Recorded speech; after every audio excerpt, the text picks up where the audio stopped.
8h12, direction la Corse pour parler mer et poissons, ces deux saisons. Alors vous le savez peut-être, le Premier ministre que nous avons reçu tout à l'heure et le ministre de la Transition écologique Nicolas Hulot vient de présenter un plan de sauvegarde de la biodiversité. C'est une urgence, puisqu'une espèce sur 3 dans notre pays est considérée comme menacée. Il est donc essentiel de surveiller de près la population des mers et c'est justement l'objectif du projet que Laurence Bovillard nous présente ce matin.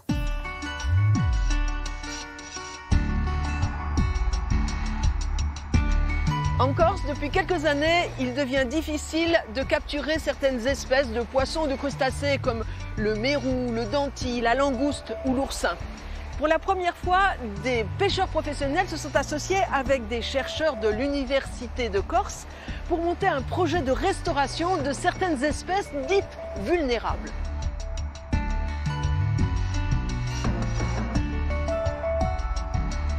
Aujourd'hui, alors il y a une langouste bien vivante. Ah, elle est belle. Magnifique. Ouais. Après, on a un chapon, du denti. Le denti, c'est parce qu'il a des dents, c'est ça, non? Il a des dents, c'est vrai. Ah oui. Et un mérou. Hop là. Ah oui. Là, il est assez costaud quand même. Oui. Et là, c'est des poissons en voie de disparition ou pas? Oui, celui-là qui est assez menacé, on en trouve de moins en moins. Là, on travaille avec les scientifiques de Stellamar. On leur donne des tailles, des lieux de capture, des poids, pour montrer qu'en fait, la ressource du denti est vraiment menacée. Ah oui, Donc, il fait 62 cm pour 4 kg. Donc, il a été pris dans un filet à langouste. Donc, on entoure filet à langouste. Il a été capturé devant Bastia. Donc, 1 mètre de filet. Donc, il y avait 500 mètres de filet. Des dauphins, donc, on n'en a pas eu. Ces informations-là, elles sont intégrées dans une base de données qui nous permet d'appréhender l'évolution de l'espèce dans le temps, avec comme objectif de voir si les captures sur des espèces comme le denti, le corbe, l'espadon, la langouste augmentent et vont diminuer dans le temps. Et donc une mesure de sauvegarde des espèces pourrait être d'empêcher la pêche dans ces zones-là, voire de limiter les captures sur les tailles d'espèces, parce qu'on aura identifié que sous une certaine taille, elles ne se sont pas encore reproduites. Là, ce qu'on a, c'est un otolithe. Les otolithes, c'est les pierres de l'oreille. Donc, c'est des pièces calcifiées qui sont dans l'oreille interne des poissons, donc à l'intérieur du crâne.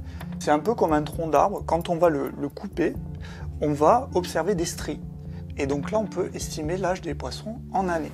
Donc celui-là, il a 1, 2, 3, 4, 5, il est dans sa 6e année ici.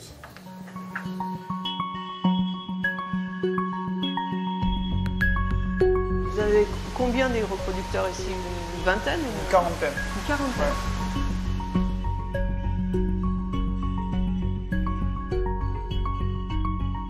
Là, on voit des dentiers qu'on a justement élevés à la plateforme. Donc ceux-là, ils ont 1 an. Et donc grâce à ces études, on a pu notamment confirmer l'âge à la première reproduction. Donc ils peuvent se reproduire qu'à partir de 3 ans. Et de là, on peut définir un âge et donc une taille minimale de capture. Pour qu'ils aient le temps de se reproduire. Pour qu'ils aient le temps de se reproduire, exactement. Ces poissons ont été capturés il y a 3 ans avec la collaboration des pêcheurs de Bastia. Aujourd'hui, ils ont un statut de géniteur.